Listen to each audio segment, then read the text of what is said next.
এখানে আমি ইস্ট দিয়ে দুটো ডো রেডি করেছি। একটা দিয়ে আমি বানাবো পিৎজা, আর একটা দিয়ে আমি একটু ব্রেড বানানোর চেষ্টা করব। তো এই প্রথমবার বানাবো তো জানি না, তাই কম করেই ব্রেডের এই আটাটা মেখে রেখেছি। তো ঠিক আছে, এখন একটু বাইরে থেকে ঘুরে আসি, তারপর ফেরত এসে যা বানানোর বানাচ্ছি, তখন দেখা হচ্ছে। হ্যালো, সবাই কেমন আছেন? আশা করছি সবাই খুব ভালো আছেন। আর আমার একটা নতুন ভিডিওতে সবাইকে ওয়েলকাম। এখন মোটামুটি ওই 6:45 মতো বাজে। আমি বিকেলের দিকে একটু বেরিয়েছি, আর ওই সেই এক্সট্রিম লেভেলের ওই ঠান্ডাটা নেই, তার জন্য বেরোতে পেরেছি। তো এখন 9 মার্চের পর থেকেই ডে লাইট সেভিংটাও শুরু হয়ে গেছে, যে কারণে বিকেলটা একটু বেশি পাওয়া যাচ্ছে। তো চারিদিকে দেখুন এখন মোটামুটি পুরো ফাঁকা ফাঁকায়, যে যার মতো ফিরে গেছে, আর কয়েকটা গাড়ি ছাড়া কিছু দেখাই যাচ্ছে না সেরকম। বেরোতে বেরোতে মোটামুটি অনেকটাই দেরি হয়ে গেল, এখনও সূর্য প্রায় পড়ন্ত। আমি এদিকে ক্যামেরাটা ঘুরিয়ে দেখাচ্ছি। বিকেলে একটু টাইমটা হাঁটতে বেরোতে পারছি, এটাই ভীষণ ভালো লাগে এই গ্রীষ্মকালটা এলে। কারণ শীতকালে তো সারাক্ষণ ঘরের মধ্যে থাকতে হয়, সেটা অতটাও ভালো লাগে না। তো এই বিকেলটা খুব ভালো কাটে। এখন তাহলেও 8টার দিকে অন্ধকার হয়ে যাচ্ছে, কিন্তু গ্রীষ্মকালে যখন জুন জুলাই মাসটা আসবে, তখন ঠিক 9টা পর্যন্ত বাইরে থাকা যাবে। এটা একটা ভীষণ বড় পাওনা এখানে। বিকেল হয়ে গেছে, উনি ওনার পোষ্যকে নিয়ে বেরিয়ে পড়েছেন। এখানে যাদেরই যেরকম পোষ্য থাকে তাদেরকেই কিন্তু এরকম বিকেলের দিকে তাকে নিয়ে একটু বেরোতে হয়। আর পোষ্য মনে হয় খুব রাগী, তাই আমাকে দেখতে পেয়ে এরকম রাস্তা থেকে নেমে গেল, যাতে আমাকে কোনোভাবে কিছু অ্যাটাক না করতে পারে। এই দিকগুলোতে খুব ওরা সব সময় খেয়াল রাখে। এই জায়গাটা কিন্তু অনেকেই যারা আমার আগের ভিডিও দেখেছেন তারা দেখে থাকবেন। তখন কি ছিল, গাছের পাতাগুলো ভর্তি ভর্তি ছিল, সবুজ ভরা ছিল, তো তখন বেশ দেখতে ভালো লাগছিল। তো এখন উইন্টারে ঝরে গেছে, আর আশেপাশে কাউকে সেরকম দেখতেও পাওয়া যাচ্ছে না, কারণ হচ্ছে এখন স্প্রিং ব্রেক চলছে, তো সবাই ছুটিতে যে যার বাড়ি গেছে। আর যারা বাড়িতে যায়নি তারা এখানে খেলছে। জানি না এটা বাস্কেটবল খেলছে আর কি পাশে আরও কিছু খেলছে, খেলা সম্বন্ধে যদিও আমার অতটাও আইডিয়া নেই। তো বিকেলে হাঁটতে বেরোলে এই দিকটাতে দেখতে পাই যে এই জায়গাটার মধ্যে সবাই যে যার মতো খেলছে একটু। এখানে একটা খুব ভালো জিনিস দেখাই, চলুন। সামনের এই গাছগুলো দেখতে পাচ্ছেন, এগুলো তো শীতকালে পাতা ঝরে গেছে, আর এরপর হচ্ছে বসন্ত এসেছে, গাছে নতুন পাতা জন্মাবে। তো তার আগেই দেখুন খুব সুন্দর করে এগুলো সার দিয়ে গেছে। মানে শীতকালে যেই পাতাগুলো পড়েছিল, কাঠের টুকরো যেগুলো পড়েছিল, সেগুলোকে মিশিয়ে মিশিয়ে এই সারগুলো বানিয়েছে, আর খুব সুন্দর করে দিয়ে গেছে। যখন এরপরে গাছগুলো ওই জন্য এত পাতা ভরে ভরে আসে, আর দেখতে খুব সুন্দর লাগে এই জায়গাটা। তো এখন আমি দেখিয়ে দিচ্ছি, আবার যখন পাতা ভরে যাবে তখন আমি আপনাদের সাথে আবার শেয়ার করব। আর দূরের ওই দেখুন টেডি বিয়ারের মতো বিল্ডিংটা, এর আগেও আমি একটা ভিডিওতে দেখিয়েছিলাম, তো আজকে আবার একটু ভালো করে জুম করে দেখিয়ে দিলাম। আর এই সামনের মাঠটা এখন কি ফাঁকা ফাঁকা লাগছে স্প্রিং ব্রেকের জন্য।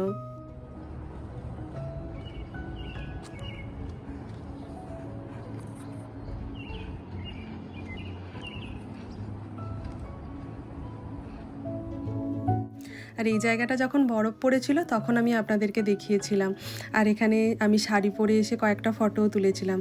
তখন এই বেঞ্চটা ঠিক এখানটায় ছিল না, আর একটু দূরে ছিল। আর ওই দূরের ঝাউ গাছগুলো, তখন ওখানেই হচ্ছে বরফগুলো জমেছিল, আর বরফগুলো ঝরাচ্ছিলাম। কি সুন্দর লাগছিল না?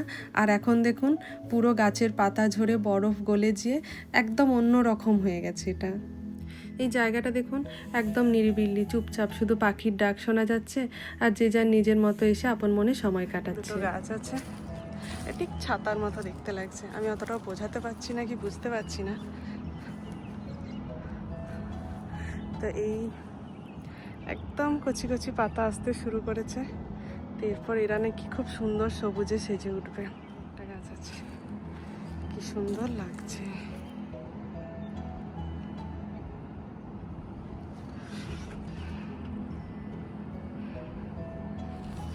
ওই দূরে ওই একটা আছে, আর এই সামনে এই বিল্ডিংটা। আর সামনের এই বিল্ডিংটা দেখুন কি সুন্দর। আমি যেই কোণা থেকেই দেখি না কেন, এই বিল্ডিংটা যেন আমার খুব সুন্দর দেখতে লাগে, আর এটা সামনে থেকেও খুব সুন্দর লাগে। তো আজকে আমি সামনে থেকে ফটো তুলিনি, কোনো একদিন আমি সামনে থেকে গিয়ে ফটো তুলে দেখিয়ে দেব। এই জায়গাটা এতটা ফাঁকাও পাওয়া যায় না সব সময়, যেহেতু এখন ব্রেকের জন্য ছাত্রছাত্রীরা বাড়িতে গেছে, সেই কারণেই অনেকটা ফাঁকা পেয়েছি, আর তাই আমি খুব ভালোভাবেই ভিডিওটা করতে পারছি। দেখুন ওই ছাতার মতো দেখতে গাছটা, এখানেও একটা।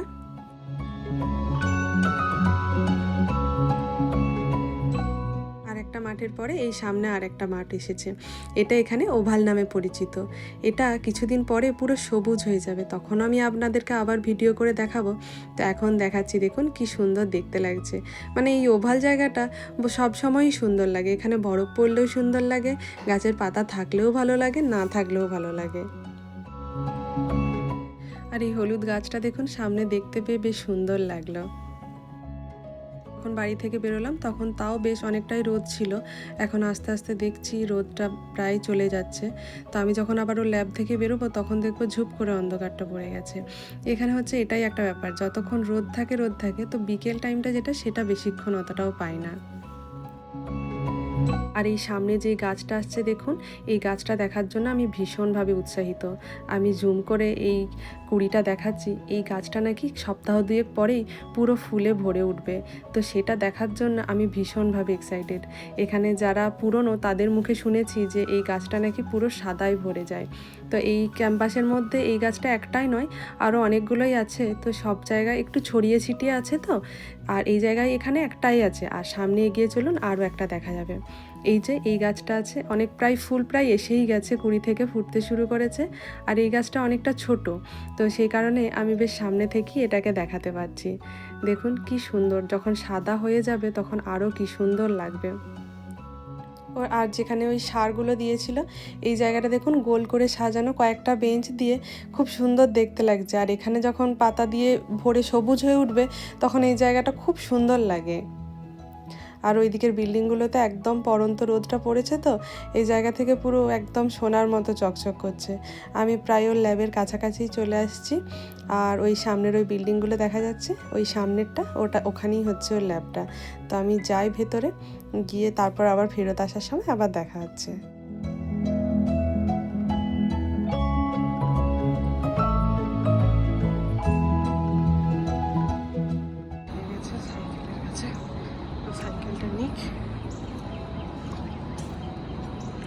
ওই কি করছো তুমি? সাইকেলে তালা করছি। দিয়ে কি করবে? কি করবো, সাইকেল নিয়ে বাড়ি চলে যাবো। বাড়ি যাবে আজকে? চলুন তবে বাড়ি ফেরা যাক। সূর্য প্রায় অস্ত চলেই গেছে, আর একটু পরেই ঝুপ করে অন্ধকার হয়ে যাবে। আর বিকেলে বাইরে বেরোলে বেশ একটু হাঁটাও হয়ে যায়, আর মনটাও বেশ ভালো থাকে। বাড়ি ফিরে দেখি এই ডোগুলো মোটামুটি রেডি হয়ে গেছে। ব্রেডের জন্য যে আটাটা ছিল সেটা হচ্ছে আমি এই টিনটার মধ্যে রেখে দেবো কিছুক্ষণের জন্য। এটা যখন ফুলে যাবে তখন এটা বেক করতে দেব। কারণ আমার একটু ভয়ও লাগছে কীরকম হবে না জানি না, কারণ হচ্ছে আমি ব্রেডের আগে কখনো বানাইনি। তো এটা যেমনই হোক না কেন, এটা আমি একটা শর্টসে আপলোড করে দেবো, আর এই ভিডিওটা বেশ বড় হয়ে যাবে। তো চলুন এখন পিৎজাটাই বানানো যাক। এবার পিৎজার টপিংটা রেডি করছি। তো তার জন্য আমি একটু মাশরুম, ক্যাপসিকাম, পেঁয়াজ এই সমস্ত কিছু কেটে নিচ্ছি। আর একটু আমি দেবো হচ্ছে সুইট কর্ন, সেটাও হচ্ছে ফ্রোজেন ছিল, সেটাও দিয়ে দিলাম। আর একটু পনিরও দিয়ে দিলাম। আর এদিকে মাশরুমটা সামান্য একটু নাড়াচাড়া করে নিচ্ছি। ডোটা এই ট্রেটাতেই দেবো বেসটা বানানোর জন্য। তো প্রথমে আমি একটু অলিভ অয়েল দিয়ে ব্রাশ করে নিচ্ছি। আর এই ডোটা দেখুন অনেকটা ফার্মেন্টেড হয়ে ফুলে গেছে। তো এরপর এটাকে এই ট্রেটার মধ্যে আস্তে আস্তে আমি একটু মেখে নিয়ে হাত দিয়ে প্রেস করে করে আমি এটাকে গোল করব। এটা কোনো রকম আমি বেলনা দিয়ে বেলি না। এই দেখুন এরকম সুন্দর হয়ে যায় বেশ হাতে করে করলে। হাতে করে করে এরকম অতটা গোল না হলেও মোটামুটি একটা হয়েছে। এরপর একটা কাঁটা চামচ দিয়ে কিছু ছিদ্র করে দেব, আর তারপরে দিয়ে দেবো পিৎজার সসটা দিয়ে ভালো করে পুরো পিৎজার বেসটাতে মাখিয়ে নিলাম। আর এরপরে টপিংগুলো দিচ্ছি। দিতে দিতে কিন্তু ওভেনটা প্রিহিট করে নিচ্ছি। প্রিহিট না করলে আবার হতে একটু দেরিও হবে, আর খুব একটা ভালো হয় না, তখন পিৎজাটা হতে অনেক দেরি হয় আর খুব শক্ত হয়ে যায়। তো সে কারণেই ওটাকে প্রিহিটে বসিয়েছি, দিয়ে তারপরেই হচ্ছে এই টপিংগুলো দিচ্ছি। আমার এই পিৎজাটা যখন সাজানো হয়ে যায় তখন দেখতে খুব সুন্দর লাগে। কত কিছু পরে, হলুদ, নীল, লাল, যদি একটু রেড বেল পেপার দেওয়া হয় তাহলে একটু লাল লাল দেখতে হয়। তো এরপরে হচ্ছে পিৎজার যে মেন ইনগ্রিডিয়েন্টস এই চিজ, সেটাই আমি ভালো করে ভরপুর দিয়ে দিচ্ছি, যেটার জন্য খেতে এত বেশি টেস্টি হয়।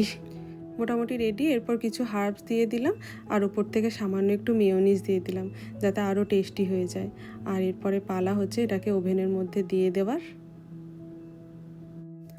এরপর মিনিট 10-এর অপেক্ষা। আর এই সময়টা আমার মনটা বেশ আনন্দে থাকে। এই দেখুন প্রায় হয়ে গেছে, আমি বাইরে থেকে দেখতে পাচ্ছি। আর এটাকে এবার ওভেন থেকে আমি বের করে নিচ্ছি। বেশ গরম থাকে, সে কারণে আমি একটু গ্লাভস পরে নিয়েছি।